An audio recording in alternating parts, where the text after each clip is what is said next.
20,000 men. 3 entire Roman legions. Gone. Not in a glorious battle on an open field, but swallowed whole by a forest that refused to let them leave. For 3 days, the most powerful military machine the ancient world had ever seen was systematically destroyed. Tree by tree, mile by mile. This wasn't war as the Romans knew it. No formations, no honor, just rain, mud, and the slow realization that the man they trusted most had been their executioner all along. The Battle of the Teutoburg Forest didn't just destroy an army. It shattered Rome's dream of endless empire and drew a line across Europe that still echoes today. One man, one forest, one devastating betrayal.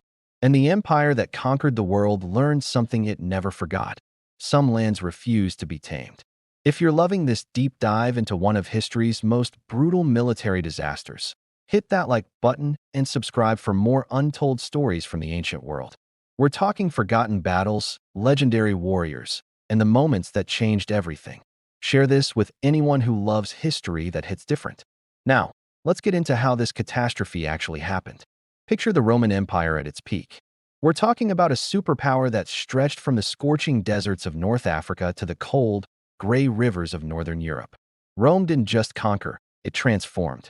Wherever the legions marched, cities rose from nothing. Roads cut through mountains. Aqueducts carried water across impossible distances. Roman law replaced tribal customs.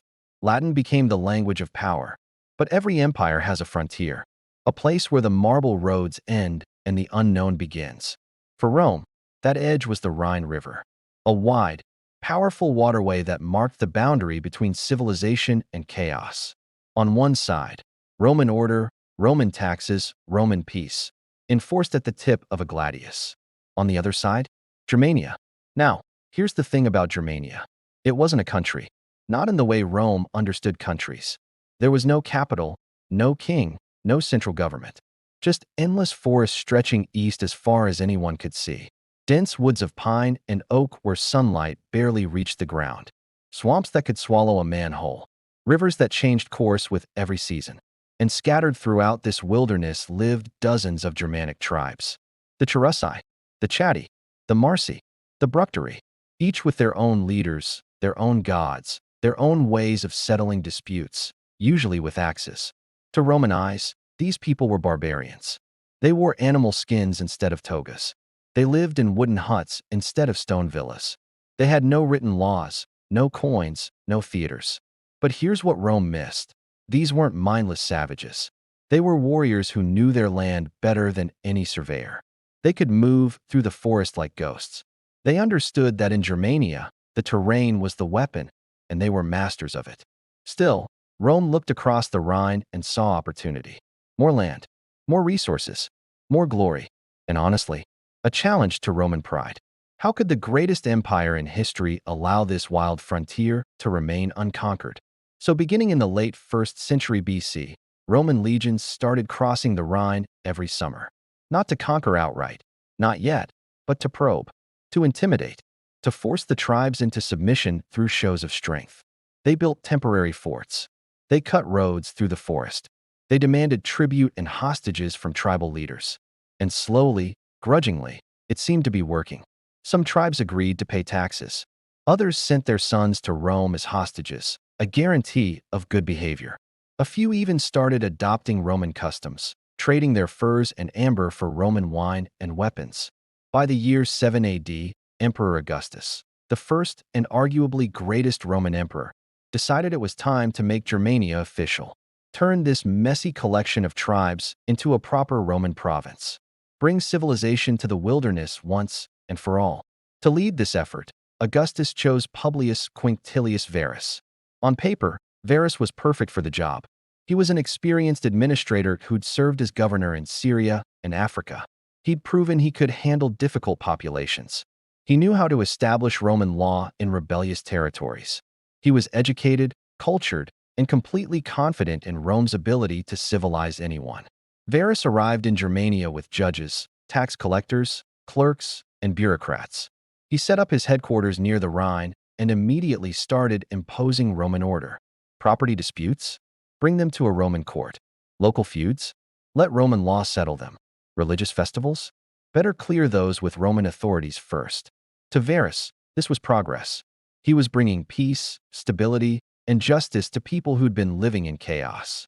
He genuinely believed the Germanic tribes would eventually thank Rome for teaching them how to live properly. But here's what Varus didn't understand. To the Germanic tribes, this wasn't civilization. It was suffocation. Imagine having your own laws, traditions your ancestors followed for generations, suddenly declared worthless.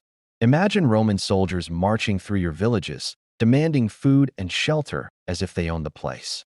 Imagine being forced to pay taxes to a foreign power that had no respect for your gods, your customs, or your way of life. Rome called it bringing order to chaos. The tribes called it slavery by another name.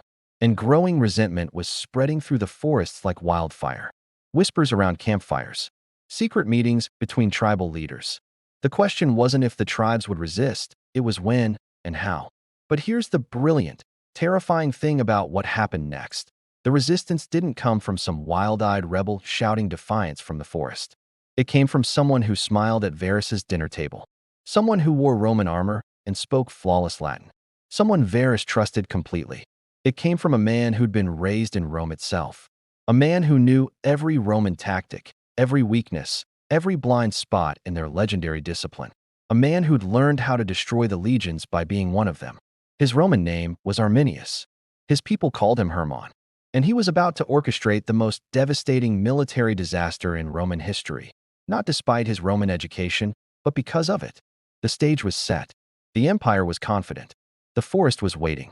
And the man who would bring them together was already planning something Rome never saw coming. Let's talk about Arminius. Because understanding this man is understanding how Rome's greatest strength became its fatal weakness.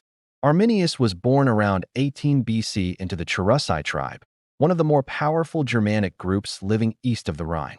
His father, Sigimerus, was a tribal chief, meaning young Arminius grew up in a world of warriors, forest hunts, and loyalty forged in blood. By all rights, he should have lived and died defending his homeland from Roman expansion. But when Arminius was still a boy, probably around 9 or 10 years old, his father made a choice that would change everything. To keep peace with Rome and protect his tribe from Roman retaliation, Sigimerus agreed to send his son to Rome as a hostage. Now, hostage sounds dramatic, but this was standard Roman practice. It wasn't about chains and dungeons. It was about insurance. As long as Rome held the sons of tribal leaders, those leaders were less likely to rebel. And from Rome's perspective, it was actually an opportunity, a chance to turn potential enemies into allies by giving them a Roman education. So young Arminius left the forests of Germania and arrived in the heart of the empire. Rome at the time of Augustus was the most advanced city on earth. Marble temples that touched the sky, public baths larger than entire Germanic villages, libraries, theaters, forums buzzing with debate. The sheer scale of it must have been overwhelming for a boy from the wilderness. But here's where Rome made its first mistake. They didn't just educate Arminius. They gave him everything. He learned Latin until he spoke it without an accent. He studied Roman history, Roman literature, Roman philosophy. He learned how the Republic had fallen and the empire had risen.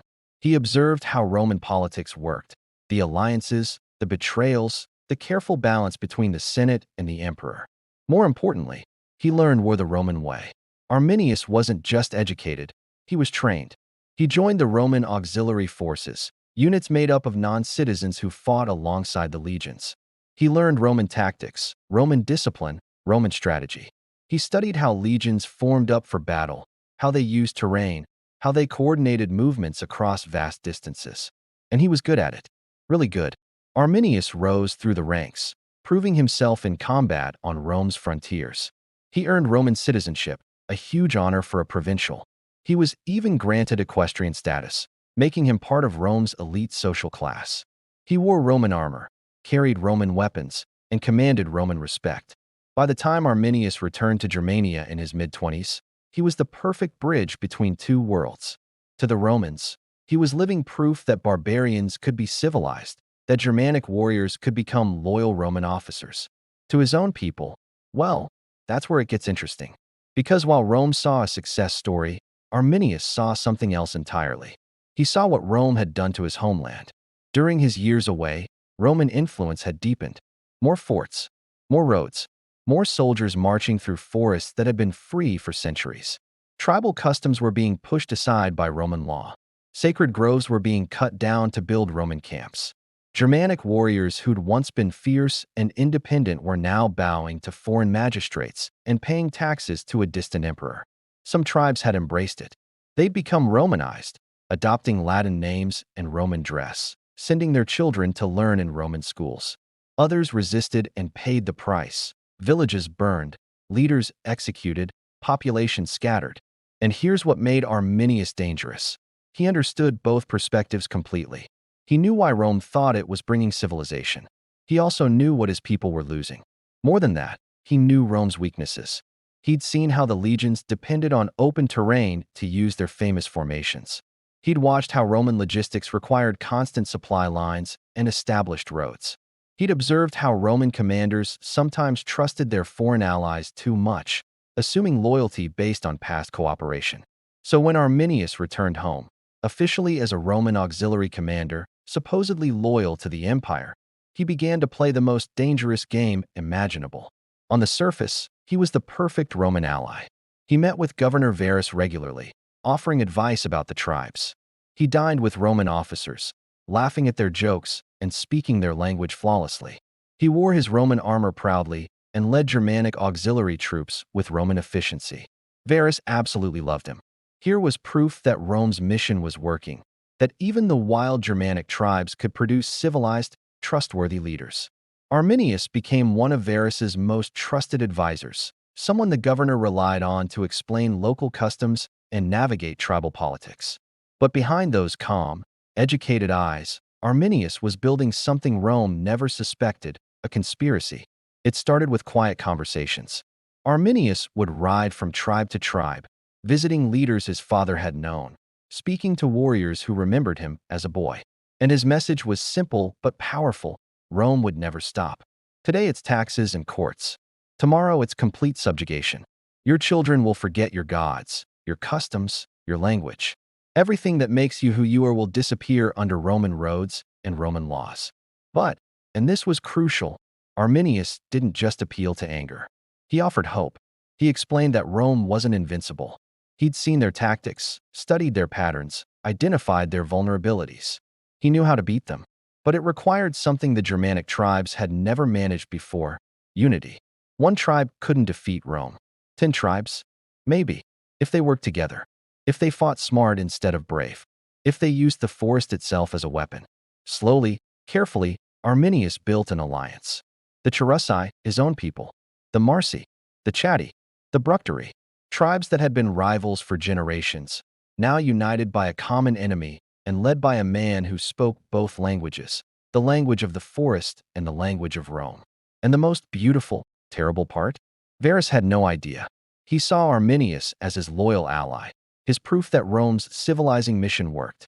He never suspected that the man sitting at his dinner table, discussing tribal politics over Roman wine, was planning the greatest ambush in military history. The weapon was forged. Now it just needed the right moment to strike. Summer of 9 AD.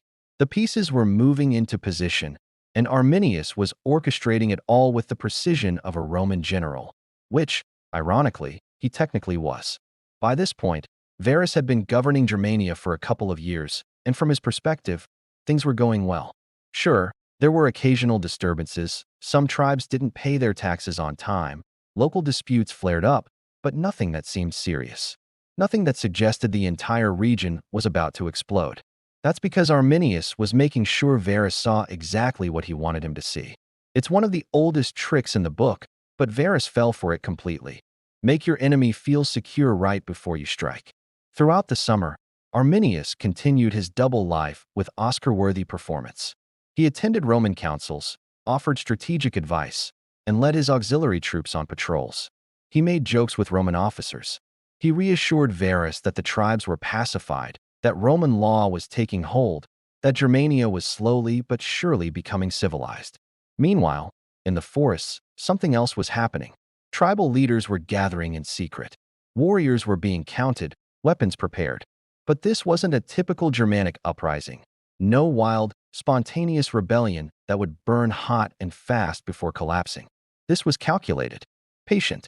Roman in its planning, Germanic in its execution. Arminius knew that timing was everything. He needed Varus to move his legions away from their permanent bases near the Rhine, away from their fortifications, their supply depots, their safe territory. He needed to get them deep into Germania, into terrain where Roman tactics meant nothing and the forest could do most of the killing. But how do you convince a cautious Roman governor to march 3 entire legions into the middle of nowhere? You give him a reason he can't ignore. Late in the summer, reports started reaching Varus of a tribal uprising far to the east. A remote tribe had supposedly attacked Roman allies, burned a village, killed tax collectors. The usual border problems, but ones that demanded Roman attention. Because that's what Rome did. Show force, restore order, make an example. The reports were fake. The rebellion was staged. Arminius had orchestrated the whole thing, getting a few loyal tribes to create just enough chaos to seem legitimate without actually threatening Roman power. It was bait, and Varus bit hard. Varus called a council of his officers. The situation needed to be handled before summer ended and the legions returned to winter quarters. A show of force was necessary. March east, suppress the rebellion, remind the tribes who was in charge. Standard procedure. Arminius was at that meeting, of course. And when Varus asked for his advice, Arminius delivered the coup de grace. He suggested a shortcut. Governor, Arminius said in perfect Latin, the direct route east follows the old tribal paths. But there's a faster way through the Teutoburg Forest. It'll save us 3, maybe 4 days of marching. The terrain is challenging, yes, but manageable for the legions. And it'll put us in position to crush this rebellion before it spreads. Now, the Teutoburg Forest had a reputation. It was dense, dark, and notoriously difficult to navigate. No Roman army had ever marched through its heart. Most commanders avoided it, preferring longer routes along established roads. But Arminius made it sound reasonable. He was a local. After all, he knew the terrain. He'd be guiding them personally, and saving several days of marching? That was appealing to Varus, who wanted to deal with this problem quickly and get back to his comfortable headquarters.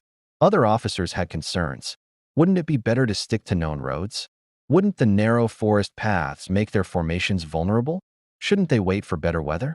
But Varus trusted Arminius completely.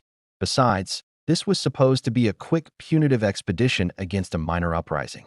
3 legions, almost 20,000 men, against some disorganized tribesmen? What could go wrong? Everything, as it turned out. But Varus didn't know that yet. The order was given. 3 legions would march, the 17, 18, and 19. Elite units, well-trained, battle-tested. They'd be accompanied by auxiliary troops, including Germanic warriors led by Arminius himself, plus thousands of camp followers, families, slaves, merchants, craftsmen who traveled with Roman armies. Wagons loaded with supplies, siege equipment, personal belongings. It wasn't a light, mobile force. It was a moving city of nearly 30,000 people stretched out over miles of road. But that was normal for Roman military operations. The legions didn't travel light, they brought civilization with them. As preparations began, Arminius excused himself. He told Varus he needed to ride ahead to rally friendly tribes and prepare the route through the forest. Make sure the paths were clear, arrange for supplies along the way, that sort of thing. Varus agreed without hesitation. It made perfect sense. Arminius was being helpful, as always. What Varus didn't know, Arminius wasn't preparing a route. He was preparing an execution. As Arminius rode east, he began gathering his true army. Thousands of Germanic warriors from a dozen tribes, all sworn to secrecy, all ready to fight. They positioned themselves along the route Arminius had chosen, not to guide the Romans, but to trap them. The Teutoburg Forest wasn't just difficult terrain. With preparation, it could become a killing ground. Narrow paths where the legions couldn't form proper battle lines. Ridges where attackers could strike from above. Swamps that would slow the Roman advance to a crawl. Dense forest where visibility dropped to almost nothing. And Arminius's warriors knew every inch of it. They'd hunted in these woods since childhood. They could move silently through terrain that would leave Romans stumbling and cursing. The plan was brilliant in its simplicity. Let the Romans march deep into the forest, stretched out in a vulnerable column. Wait until they're tired, uncomfortable, far from any support. Then attack. Not all at once. That would let the Romans form defensive positions. but constantly, from multiple directions, bleeding them slowly over days until their discipline cracked and their formations collapsed. It was psychological warfare combined with guerrilla tactics, using terrain as the primary weapon. And it was possible only because Arminius understood both sides completely. He knew how Romans thought, how they fought, what they expected, and he knew how to use the forest itself as a weapon they couldn't counter. By early September, everything was ready. The Germanic warriors were in position, hidden in the forest, waiting. The fake rebellion was still sending reports, keeping Varus convinced action was needed. The route through Teutoburg was mapped, with every ambush point carefully chosen. And Varus? He was confident. He had 3 legions, Rome's finest troops. He had his trusted German ally guiding them. He had the might of the empire behind him. He had no idea that the forest ahead wasn't just difficult terrain. It was a tomb, and he was marching 20,000 Romans directly into it. The trap was set. The bait had been taken. Now came the killing. Early September, 9 AD. The column began to move. From the Roman camps near the Rhine, it must have been an impressive sight. 3 full legions marching in order, their armor gleaming, their standards held high. The 17, 18, and 19. Each legion numbering around 6,000 professional soldiers, plus auxiliary troops, cavalry, and all the people who kept a Roman army functioning. When you add everything up, soldiers, families, slaves, merchants, craftsmen, wagon drivers, you're looking at close to 30,000 people on the move. The column stretched for miles, a snake of steel and leather winding through the Germanic countryside. At first, the march was routine, almost boring. They followed established Roman roads, paths that engineers had cleared and hardened during previous campaigns. The weather was typical for early autumn in Germania: gray skies, occasional drizzle, but nothing terrible. The legionaries marched in formation, their heavy infantry equipment weighing them down, but they were used to it. Roman soldiers could march 20 miles a day carrying 60 pounds of gear without breaking stride. Varus rode near the front of the column, surrounded by his staff officers and personal guard. He was probably reviewing reports, planning the suppression of the rebellion, maybe composing letters to send back to Rome. Just another military operation in a career full of them. And Arminius? He was already gone. He'd ridden ahead days earlier, supposedly to prepare the route and rally friendly tribes. Varus didn't think twice about it. Why would he? Arminius had proven himself loyal time and time again. The column marched east for a day, maybe 2, along familiar routes. Soldiers complained about the weather, as soldiers always do. Wagons creaked. Horses plodded. It was tedious, not dangerous. But then the landscape began to change. The open country started giving way to thicker forest. The Roman road, such as it was, began to narrow. Trees pressed closer on both sides, their branches creating a canopy that blocked out the already dim sunlight. Welcome to the Teutoburg Forest, or as the Germans called it, Die Teutoburger Wald, a name that basically means the forest of the Teutons. Thousands of square miles of dense woodland, cut through by streams and swamps, with hills rising seemingly at random. For the Romans, this was immediately uncomfortable. They were trained to fight in open terrain where their formations could deploy properly. The famous testudo, the tortoise formation where soldiers locked their shields into a protective shell, required space to maneuver. Their cavalry needed room to charge. Their tactics depended on clear sight lines and solid ground. The forest offered none of that. The path forced them into a narrow column, sometimes only wide enough for a few men to walk abreast. Wagons struggled over roots and rocks. The ground was uneven, muddy from recent rains. Visibility dropped to maybe 50 feet in any direction before the trees became an impenetrable green wall. And the sounds changed. In open country, you could hear for miles. Horses, voices, the general noise of thousands of people on the move. In the forest, sounds became muffled and strange. Voices echoed oddly. Noises seemed to come from everywhere and nowhere. It played tricks on your mind. Some of the older veterans didn't like it. They'd fought in Germania before and knew that forests were dangerous. They suggested making camp, sending scouts ahead, maybe even turning back and taking a longer but safer route. But Varus pushed forward. He had Arminius's assurances that this route was safe. The rebellion needed to be crushed quickly. And besides, they were Romans. They'd conquered forests before. This was just another obstacle to overcome. Still, Precautions were taken. Scouts ranged ahead and to the sides, though in the dense forest they couldn't see much. The column tightened up, commanders keeping their units closer together. Guards were posted whenever the army stopped to rest. That first night in the forest was uncomfortable but not alarming. The army made camp in a clearing, following standard Roman procedure, digging defensive ditches, setting up tents in organized rows, posting sentries. The ground was soggy, the fire smoky because the wood was damp, but Roman soldiers had endured worse. What they didn't know, they were being watched. From the ridges above, from behind trees, from positions carefully chosen over weeks of preparation, Germanic warriors observed every move, counting numbers, noting formations, watching for weaknesses, waiting for the signal. Arminius was with them now, no longer the polished Roman officer, but a Germanic war leader. He'd stripped off his Roman armor and put on tribal dress, practical leather and furs that wouldn't reflect light or make noise in the forest. His face, usually clean-shaven in the Roman style, was now marked with ash and mud for camouflage. He moved among the tribal warriors, speaking in their language now, not Latin. He reminded them to be patient. Not yet. Let the Romans go deeper. Let them get farther from their bases, more spread out, more tired. The forest would do half the work for them. The second day of marching was worse. The path grew narrower still, forcing the Roman column to stretch out even more. What should have been a compact military formation became a thin line of men, wagons, and animals extending for miles through the forest. The rain started again, heavier this time. Not a quick shower, but a steady, cold rain that soaked through everything. Cloaks became heavy with water. Leather straps on armor and sandals grew slippery.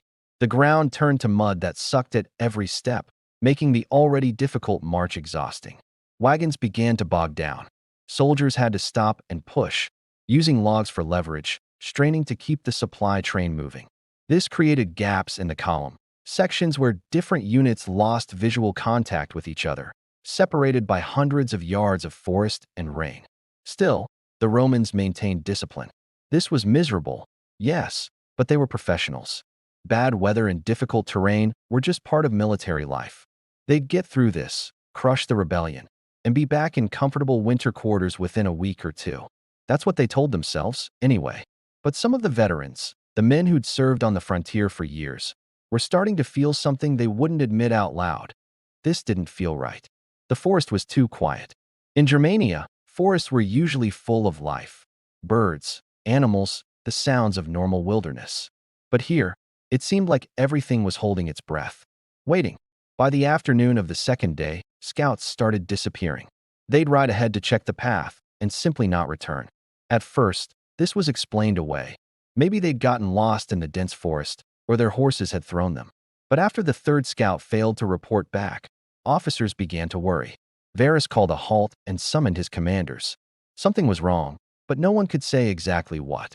They were in the middle of a forest, deep in Germania, following a route suggested by an ally who'd since disappeared. The column was spread out and vulnerable. The weather was getting worse. Should they turn back? Press forward? Make a fortified camp and wait for better conditions? Before any decision could be made, someone heard it. Faint, distant, but unmistakable. A horn. Not a Roman horn. The sound was different, deeper, more primal. It echoed through the trees from somewhere ahead and to the right. Then another horn answered it from the left, and another from behind. The forest wasn't empty at all. It was full, and whatever was out there had been moving with them, around them, surrounding them the entire time. The Romans began forming defensive positions out of pure instinct. Officers shouted orders. Shields came up. Formations tightened. And then, from the gray-green shadows of the Teutoburg Forest, came the first wave of javelins. The ambush had begun. The attack came from everywhere and nowhere. That's what made it so terrifying. This wasn't a battlefield where you could see the enemy forming up across an open field.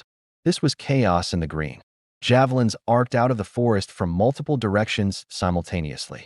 Not the heavy pila that Roman legionaries carried. These were lighter Germanic spears designed to be thrown quickly and accurately through dense forest.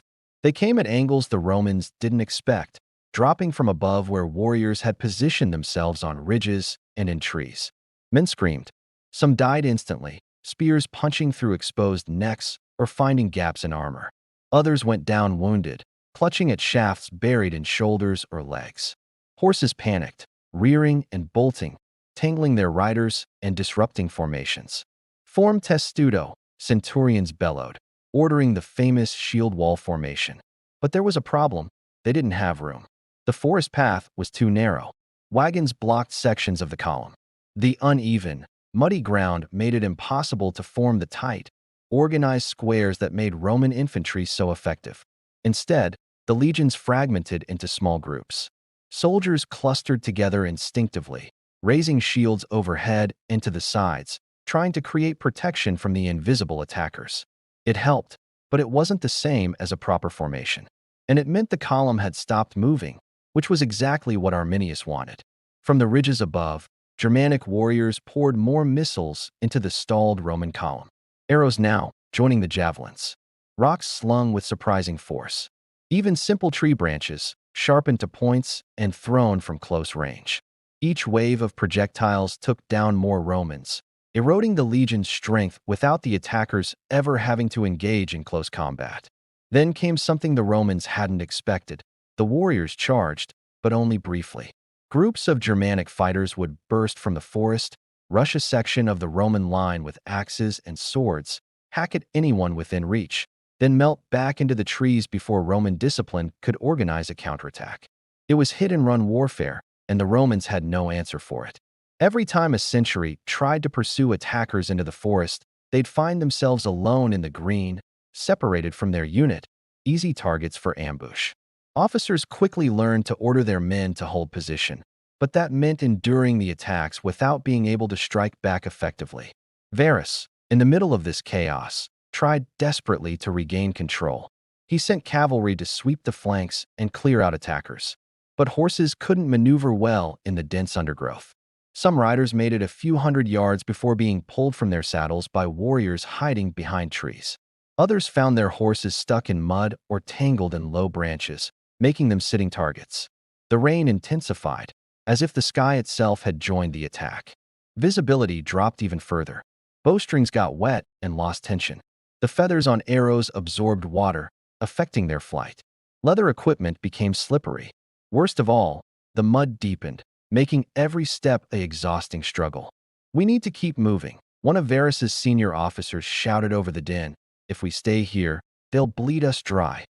He was right, but moving was almost impossible. The wagons were bogged down, creating choke points in the column. Wounded men needed to be carried. Formations had to be maintained, or they'd be even more vulnerable. The column lurched forward in fits and starts, making maybe a mile or two over the course of several hours that felt like days. And through it all, the attacks continued. The Germanic warriors never let up. They didn't have to win a decisive battle. They just had to keep hitting, keep bleeding the Romans, keep them off balance and exhausted. One of the most psychologically devastating aspects was the sound. The Germanic warriors used horns constantly, not for communication, though that was part of it, but for terror. Those deep, mournful blasts echoed through the forest from all directions, making it seem like the Romans were surrounded by thousands of enemies. Which, to be fair, they probably were. But the Romans couldn't see them, couldn't form proper lines to fight them, couldn't use any of the tactics that had conquered most of the known world. Everything they'd trained for, the discipline, the formations, the coordination of infantry, cavalry, and artillery, all of it meant nothing in this green hell. By late afternoon, the column had maybe advanced 3 or 4 miles from where the ambush started. They'd lost hundreds, maybe over 1,000 men. The exact count was impossible to determine in the chaos. Worse, they'd lost cohesion. The 3 legions weren't fighting as unified forces anymore. They were collections of isolated groups trying to survive. As dusk approached, Varus made the call to establish a fortified camp for the night. This was standard Roman procedure. Whenever an army stopped, even temporarily, you built defenses. Dig a ditch, raise an earthen rampart, set up defensive stakes. It provided protection and gave exhausted troops a chance to rest and regroup. But here's the thing about building a Roman marching camp. It requires time, energy, and appropriate terrain. The Romans had none of those things in good supply. The ground was muddy and difficult to dig. The soldiers were exhausted, wounded, and terrified. And the attackers didn't stop just because the Romans wanted to make camp. Still, Roman discipline held, barely. Working through the rain and intermittent attacks, the legions managed to create a rough defensive perimeter. It wasn't up to usual standards. The ditch was shallow, the rampart low, the stakes poorly placed, but it was something. A psychological comfort more than a real defensive position. That night was the longest of these soldiers' lives. Fires wouldn't stay lit in the rain. Food was scarce because many supply wagons had been abandoned or destroyed. Wounded men moaned in the darkness. Guards peered into the forest, jumping at every sound, convinced they saw movement in every shadow. And those horns kept sounding, all night long. Sometimes close, sometimes distant, but always there. A constant reminder that the forest was full of enemies, and they weren't going away. Varus sat in his tent, really just a piece of canvas stretched over poles, trying to make sense of what had happened. This couldn't be the rebellion he'd been sent to suppress. This was something bigger, more organized. This was planned. And where was Arminius? He was supposed to be rallying friendly tribes, preparing the route. But there'd been no sign of him or his auxiliary troops. No support, no guidance. Just attacks, attacks, attacks. For the first time, doubt crept into Varus's mind. Had he been deceived? Was it possible that Arminius, educated, civilized, Roman citizen Arminius, had betrayed him? He didn't want to believe it. But in the cold, wet darkness of that miserable forest camp, surrounded by the sounds of suffering soldiers and distant Germanic horns, belief didn't matter. Reality did. And the reality was this: they were trapped. 3 legions of the finest military force in the ancient world, caught in terrain that negated every advantage they had, surrounded by an enemy that seemed to be everywhere at once, led by someone who knew exactly how to destroy them. Day 1 of the Battle of Teutoburg Forest was over. 2 more days of hell awaited. And with the rain still falling and the forest still watching, Varus realized something that made his blood run cold. They might not make it out. Morning couldn't come fast enough. And when it did, it brought no comfort at all. Dawn was less a sunrise and more a slight lessening of darkness. The rain hadn't stopped. If anything, it was worse. That steady, soul-crushing downpour that soaks through everything and drains away any hope of comfort or warmth. The Roman camp was a disaster. Soldiers who'd managed to sleep woke up in puddles.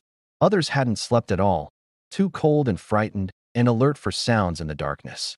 Breakfast was a miserable affair. Cold, wet rations, no hot food because fires wouldn't stay lit. This was supposed to be a quick, punitive expedition, but it was turning into a nightmare.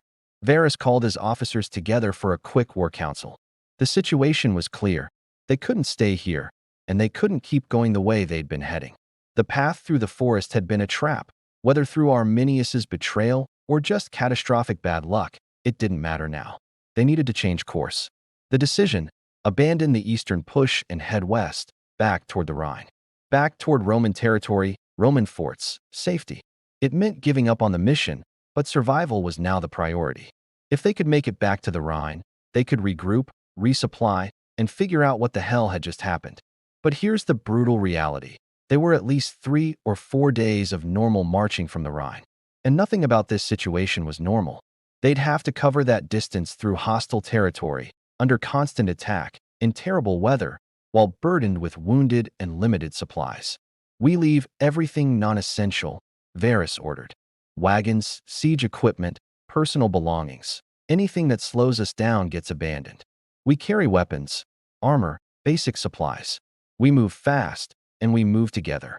It was the right call tactically, but it was devastating psychologically. Roman soldiers traveled with their lives in those wagons. Personal possessions, loot from campaigns, letters from home, items that made military life bearable. Leaving it all behind felt like defeat. Like admission that they were no longer an army on a mission, but a desperate mob running for their lives. The column began moving again around mid-morning. The formation was tighter now, less spread out, but that created its own problems. With thousands of men compressed into a narrow path, movement was slow and stop and start.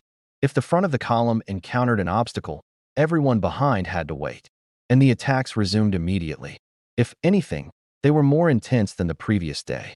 The Germanic warriors had spent the night regrouping, receiving reinforcements from allied tribes, and planning new tactics. They'd seen that the Romans were trying to retreat westward. So they set up ambushes along the likely routes, blocking paths and forcing detours into even worse terrain. What made it worse was that the attackers clearly knew exactly where the Romans were at all times. Scouts sent ahead to check routes either didn't return or came back reporting that every path seemed to be watched, every clearing potentially full of enemies waiting in the trees. The psychological warfare was relentless. Those horns kept blowing, sometimes sounding like they were right on top of you, other times distant and mournful. Voices shouted in Germanic, taunting the Romans. Occasionally, captured Roman equipment would be thrown back into the column.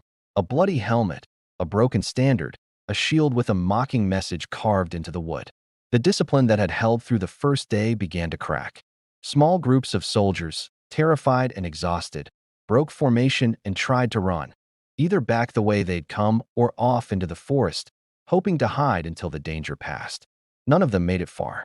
The forest swallowed them, and their screams echoed back as warnings to those who remained. Centurions tried desperately to maintain order. These were the backbone of the Roman army, the professional officers who'd served for years, who'd seen combat across the empire, who knew how to keep men fighting when everything seemed lost. They shouted encouragement, threatened punishment, led by example, doing everything they could to hold the legions together. But even centurions were human. Even they could feel the exhaustion, see the wounded multiplying, hear the screams of men being dragged into the forest.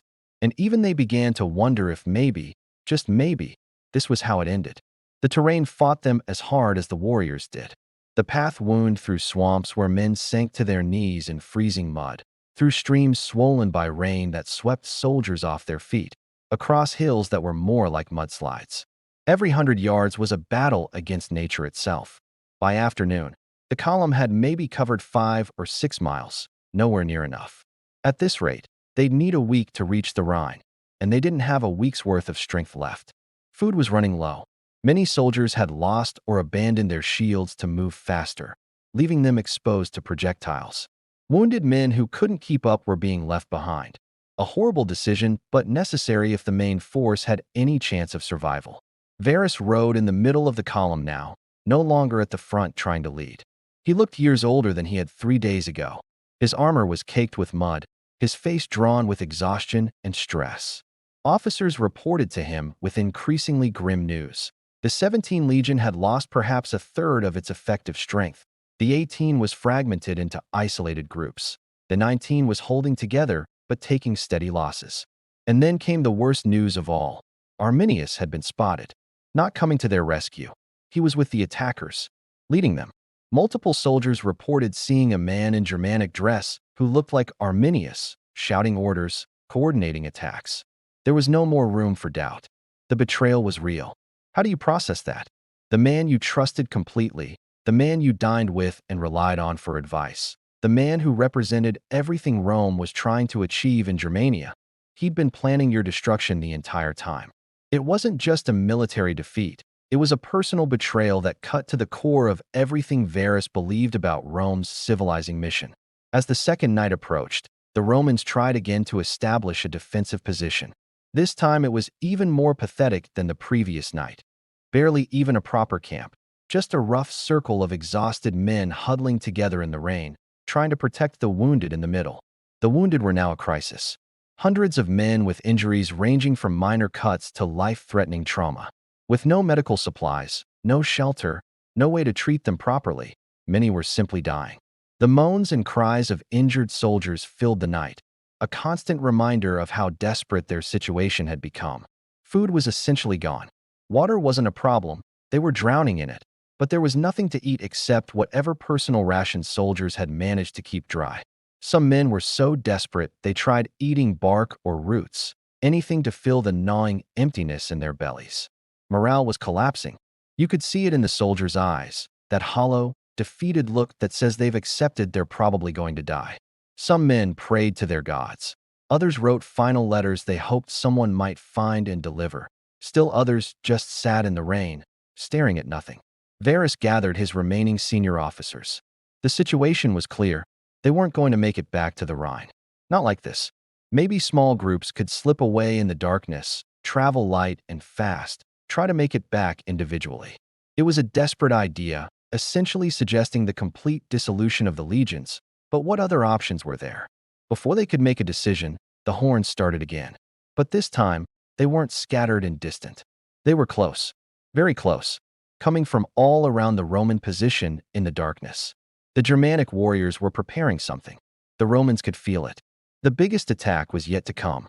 The enemy had been bleeding them for 2 days, wearing them down, destroying their cohesion and morale. Tomorrow, the third day, would be the final kill. In his tent, Varus faced the truth. He'd led 3 legions to destruction. Nearly 20,000 Roman soldiers, plus thousands more camp followers, servants, families. All dead or about to die because he'd trusted the wrong person and made the wrong decisions. Roman history would remember this. His name would be synonymous with failure, with catastrophic defeat. Future generations would study what he'd done wrong.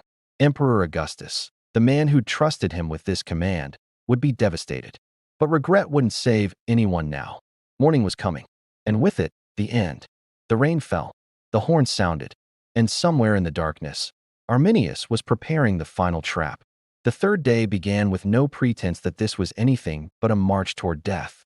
The Romans who could still walk got moving at first light, a term used loosely since the rain and fog made everything gray and dim. They weren't an army anymore. They were survivors. Maybe 10,000 men still able to fight, plus the wounded who could stumble forward with help, plus the few remaining camp followers who hadn't fled or been killed. The proud formations of 3 elite legions had devolved into a desperate mob pushing west, hoping against hope to somehow reach the Rhine. The path ahead narrowed even further, funneling between a steep ridge on one side and a swamp on the other. It was the kind of terrain Roman commanders normally avoided at all costs, a perfect kill zone where an army would be compressed and vulnerable. But there was no other way. Every alternate route they tried led to impassable swamps or dead ends deliberately blocked by fallen trees. Arminius had planned this perfectly. For weeks, maybe months, his warriors had been preparing this exact spot. And now the Romans were walking right into it. As the column entered the narrow corridor, something became visible on the ridge above, an earthen wall. It hadn't been there before, or rather, it hadn't been visible before. The Germanic warriors had constructed it recently, using timber and dirt to create a fortification that ran along the entire ridge. Behind that wall waited thousands of warriors, fresh and ready, while below them the exhausted Romans struggled through mud and rain. For a moment, there was almost eerie silence. The Romans looked up at the wall, understanding what it meant. The warriors looked down at their trapped enemy. And Arminius, standing on that ridge wearing a wolfskin cloak and carrying a Roman gladius, raised his spear. The Germanic forces erupted. Not just attacks now, a full assault. Warriors poured down from the ridge, shouting war cries in a dozen tribal dialects. Arrows and javelins rained down so thick they darkened the already dim sky. Rocks and logs came tumbling down the slope, crushing men and horses. The Romans tried to respond with their training and discipline. Form ranks, centurions bellowed. Shield wall. But there was no room. The path was too narrow, the press of bodies too tight. Men couldn't lift their shields properly or swing their swords effectively. It wasn't combat, it was slaughter. The 17th Legion, or what remained of it, tried to charge up the slope to take the wall. It was brave, desperate, and futile. The gradient was steep, the ground slippery with mud and rain. Roman soldiers in heavy armor slipped and fell, tumbling back down into their comrades, creating chaos. Those who made it partway up the slope were met with a hail of projectiles and Germanic warriors who'd simply step forward, strike, and step back behind the wall. The 18th Legion attempted to wheel around, to find a way to flank the position or at least escape the kill zone. They moved toward what looked like open ground, only to discover it was swamp. Men in full armor sank immediately, some to their waists, others deeper. Panic set in as soldiers realized they were stuck, unable to move, perfect targets for the arrows that kept coming. Their screams as they drowned or were killed were among the worst sounds of the entire battle. The 19th Legion, still holding the rear of the column, found itself surrounded. Warriors emerged from the forest behind them, cutting off any retreat. Now the Romans weren't just trapped in a narrow corridor. They were in a pocket, attacked from all sides with nowhere to go. Arminius moved along the ridge, directing his forces with the precision of a Roman general.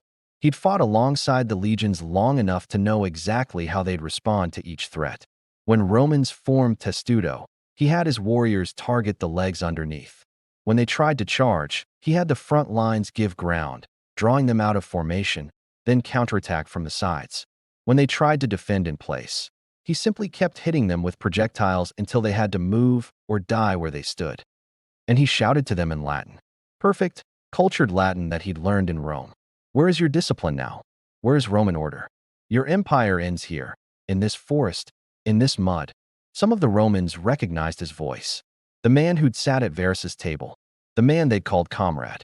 The betrayal burned almost as much as the arrows. The standard bearers, soldiers entrusted with carrying the legion's eagles, the sacred symbols of Rome, fought with desperate courage to protect their standards. The eagle of a legion was more than a flag. It was the legion's soul, its honor, its entire identity. To lose an eagle was the ultimate disgrace. But courage wasn't enough. One by one, the standard bearers fell. The eagle of the 17 Legion disappeared into the mud, blood, and chaos. Soldiers threw themselves forward to save it, dying on top of one another, but it was gone. The 18 and 19 eagles followed. 3 sacred standards, lost in the mud of Germania. It was a disaster beyond military defeat. It was a spiritual catastrophe for Rome. By midday, organized resistance had essentially ceased.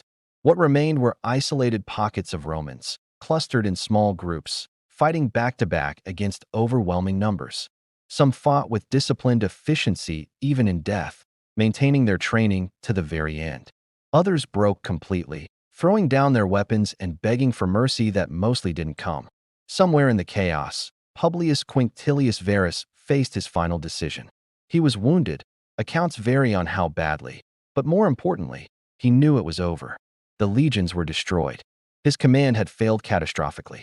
Rome's plans for Germania lay in ruins around him. He gathered his remaining senior officers, the few who were still alive. They stood in a small circle, shields raised against the projectiles that still fell sporadically, knowing this was their final moment. Roman tradition valued a certain kind of death. Better to die by your own hand with dignity than be captured, paraded as a trophy, and executed for the entertainment of your enemies. Varus looked at his officers, at the men who'd followed him into this disaster, and spoke quietly. Rome will not see us crawl. Then he drew his sword and fell on it. The Roman way. The ancient chronicles record that several of his officers followed his example, choosing death with honor over captivity. By nightfall, the Battle of the Teutoburg Forest was over. 3 legions had ceased to exist. Nearly 20,000 Roman soldiers were dead. Thousands more, camp followers, families, servants, were killed or captured. It was the most catastrophic military disaster Rome had suffered in generations. The Germanic warriors moved through the aftermath, finishing off the wounded Romans who remained, collecting weapons and armor, desecrating the bodies of officers in rituals meant to dishonor the dead.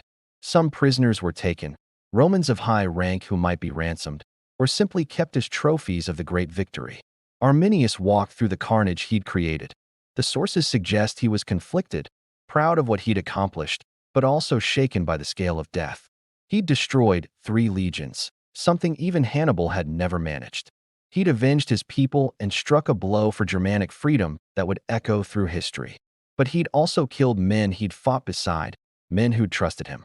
The victory was absolute, but the cost, in terms of lives, Roman and Germanic alike, was staggering. He ordered that wounded Romans be given quick deaths, mercy of a kind, in a battle that had shown precious little of it.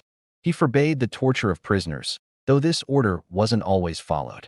And he looked at the broken equipment, the shattered standards, the bodies lying in the mud, and reportedly said, "The forest keeps what it takes."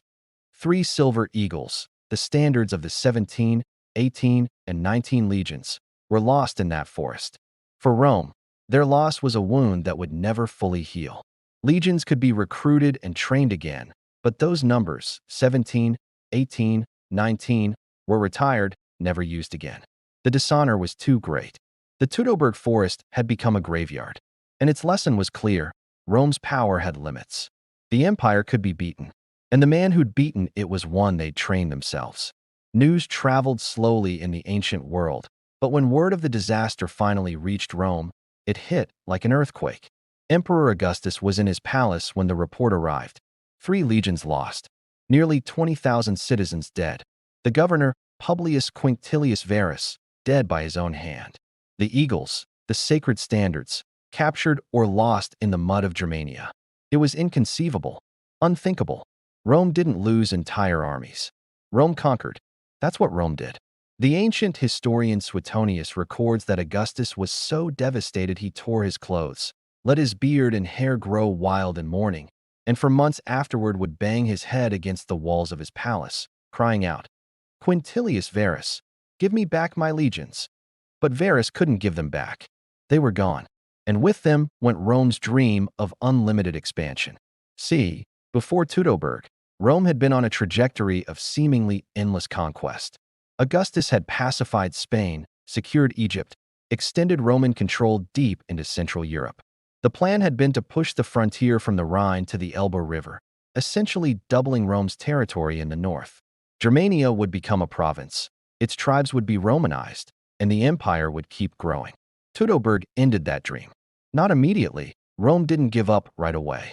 In the years following the disaster, several punitive expeditions crossed the Rhine, led by generals determined to avenge the lost legions.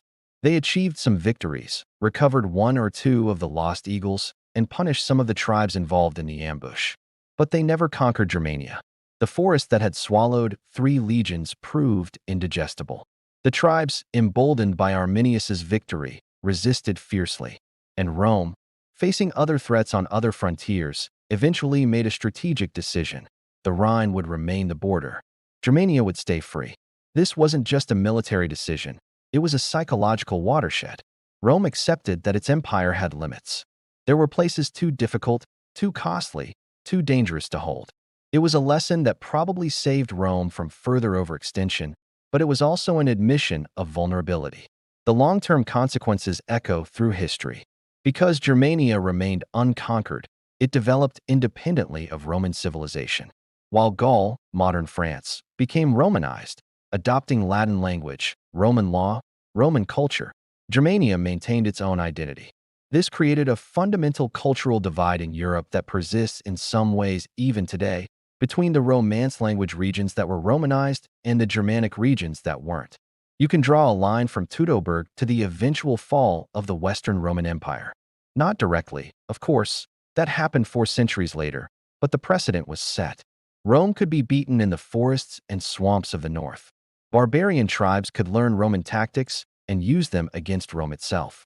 And when the empire finally collapsed in the 5th century AD, it was Germanic tribes, Visigoths, Vandals, Ostrogoths, who delivered the final blows. As for Arminius himself, his story didn't end happily. He'd won the greatest victory of his life, but keeping the Germanic tribes united proved impossible once the external threat receded. The same independence and tribal rivalries that made Germania unconquerable also made it ungovernable. Different tribes had different interests, different feuds, different ambitions. Within a few years, Arminius found himself caught in political conflicts with other Germanic leaders, including members of his own family. Around 21 AD, just 12 years after Teutoburg, he was assassinated by rivals within his own tribe. The ancient historian Tacitus wrote that he died, not at Roman hands, but at those of his own people. He was only about 37 years old. He'd lived long enough to see his greatest triumph, but not long enough to build something lasting from it. Germania remained free but also divided, a collection of tribes rather than a unified nation. Rome never forgot Teutoburg. For generations afterward, it served as a cautionary tale. Overconfidence was dangerous. Native allies could be deceiving. Certain terrains negated Roman advantages. The disaster was studied, analyzed, and used to train future commanders in what not to do. The forest itself became a haunted place in Roman imagination. Some sources claim that Roman soldiers sent to patrol Germania years later reported finding remnants of the battle, bleached bones, rusted armor, splintered shields, still scattered through the forest. Whether true or exaggerated, it shows how the memory of Teutoburg terrorized Rome for years. The exact location of the battle remained lost for nearly 2,000 years. For centuries, historians argued about where it actually happened. Different theories placed it in different forests across northern Germany. It wasn't until the late 20th century, starting in the 1980s, that archaeological evidence finally pinpointed the site near Cochries in Lower Saxony. Excavations there have uncovered thousands of artifacts, coins, weapons, armor, even bone fragments, confirming this was indeed where 3 legions died. Walking through those woods today, knowing what happened there, is a profound experience.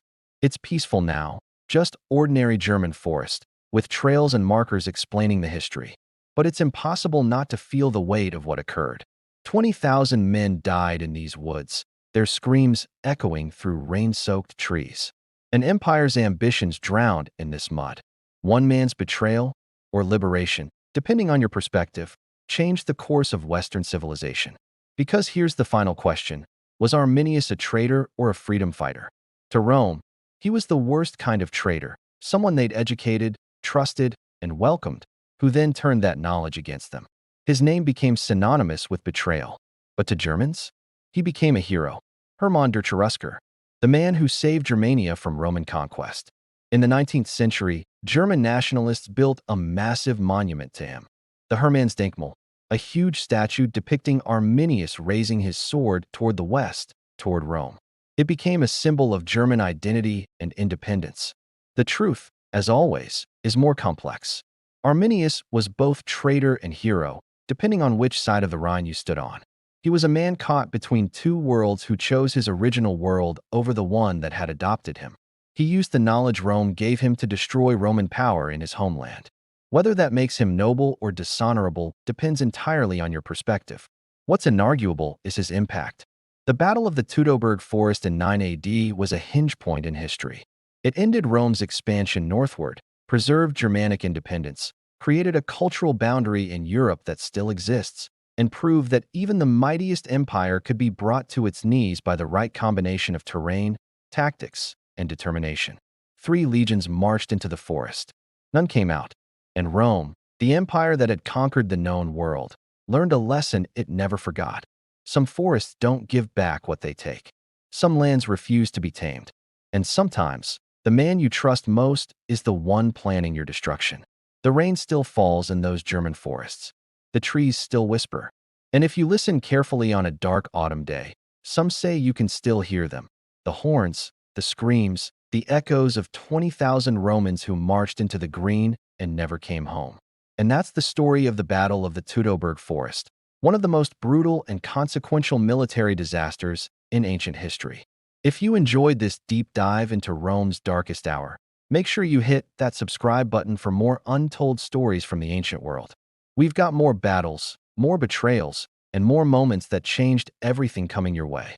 Drop a comment and let me know, was Arminius a hero or a traitor? I'd love to hear your take. And if you learned something new today, share this with anyone who loves history that goes beyond the textbooks. Thanks for watching, and I'll see you in the next one.